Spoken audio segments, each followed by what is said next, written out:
Motorcycle racing, a sport of passion, beautifully graphic and so obviously challenging.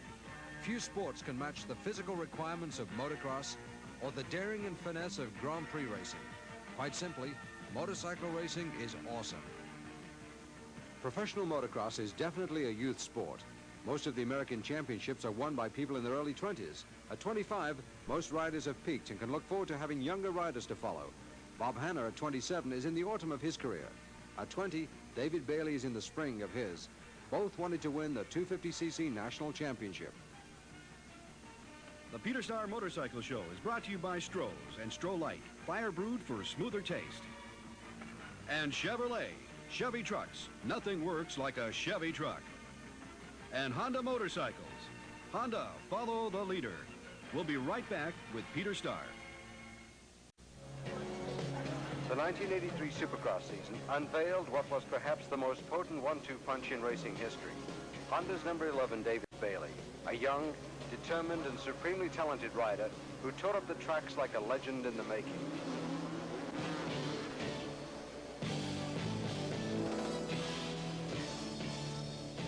The second half of that combination was a legend already made.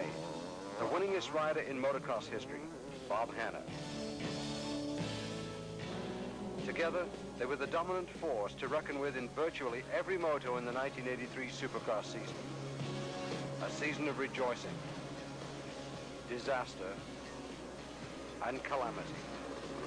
And lastly, a season which found David Bailey at the top of the point standings and the champion of Supercross. In only his second year on the professional circuit, David Bailey had arrived.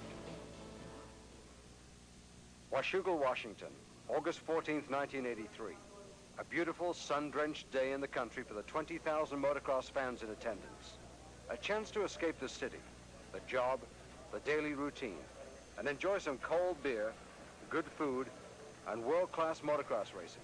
A perfect opportunity to kick back, chow down, and entertain your friends with a bad impersonation of Kojak. But for the top contenders like Honda's number 11, David Bailey, there was a lot more at stake. Well, right now, rather than trying to protect the points lead, thinking about just going out there and treating this as the first race of the season, because with 3 races left, anything can happen.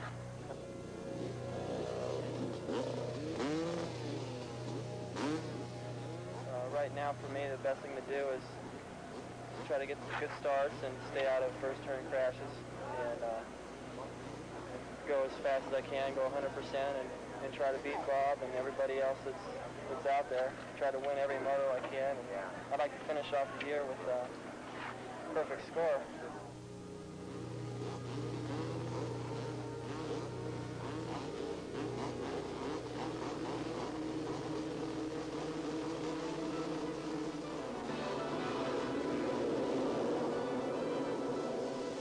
Hello, Washougal, Washington. It's showtime.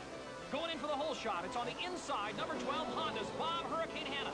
Just to his left and coming around the outside line is privateer Kenny the Dart Zart, number 750. The first 250 moto is on its way.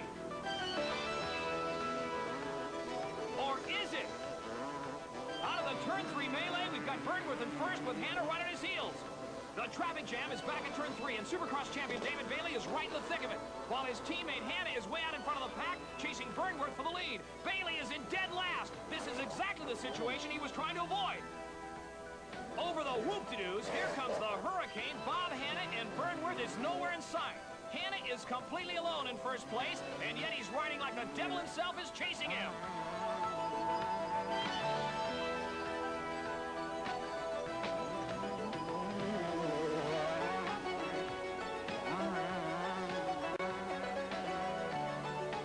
Backmarker who looks totally amazed that someone can ride that fast. The coals are hot, steam's up, and Hanna is pouring it on.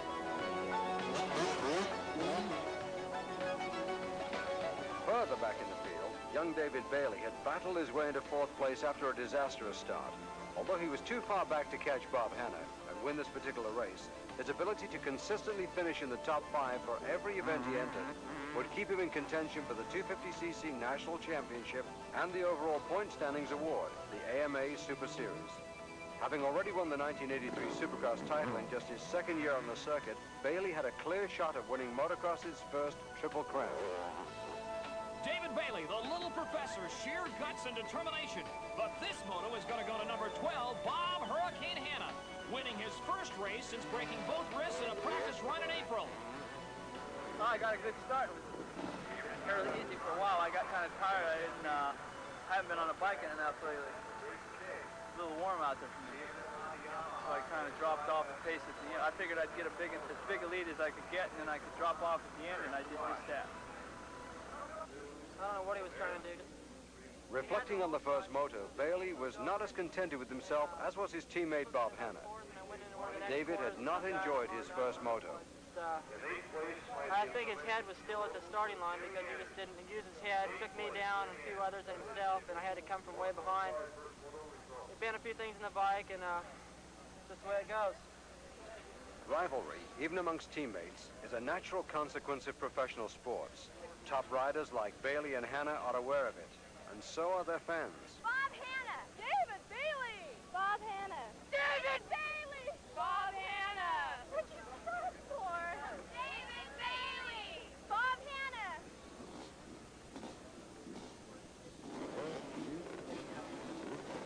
The second moto at Washougal. Until the gate drops, everyone's tied for first.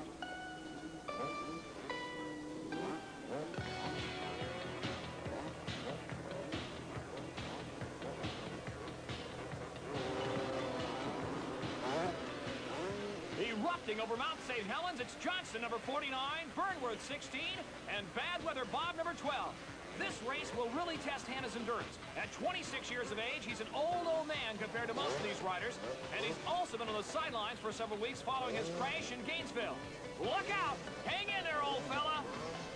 Burnworth and Hanna still duking it out in second and third behind Johnson in the lead. The race right now is for second place. If Burnworth lets up for a second, he'll be looking at the dirt roost flying off of the Hurricane's rear tire.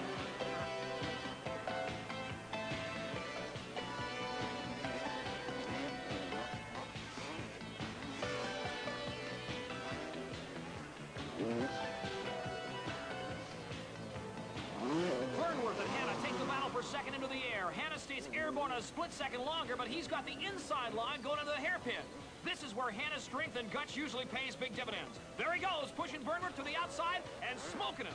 Lesson number one, never give Bob Hanna the inside line if you want to keep him behind you.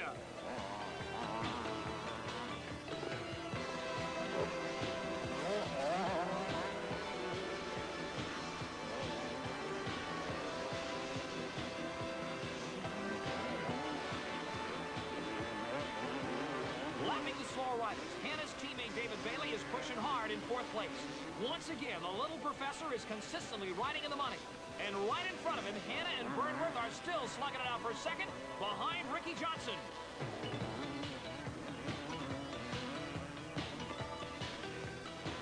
There's one thing you can say about this Washougal crowd. They sure enjoy a good race, and Hanna is giving them their money's worth. By the end of the second moto, Bailey would once again prove how consistency can pay off. Unlike his teammate Hanna, who rides with an almost reckless abandon, Bailey is the epitome of smooth, low-risk technique.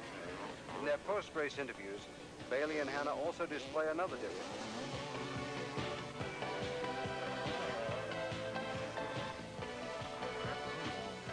Bailey, by Hanna's standards, still a relative newcomer to the professional circuit, gets very much involved in the emotions of winning and losing.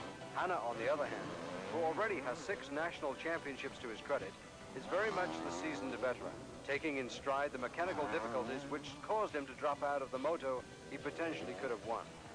I got a good start. Felt a little tired. Just went as fast as I had to go. Didn't even want to go that fast. Still tired. And started missing gears. Figured they're going to have a little problem, but not a major one. And then probably broke a tooth off the gearbox or something and just seized it up. Just tired. Real tired. Hands tired.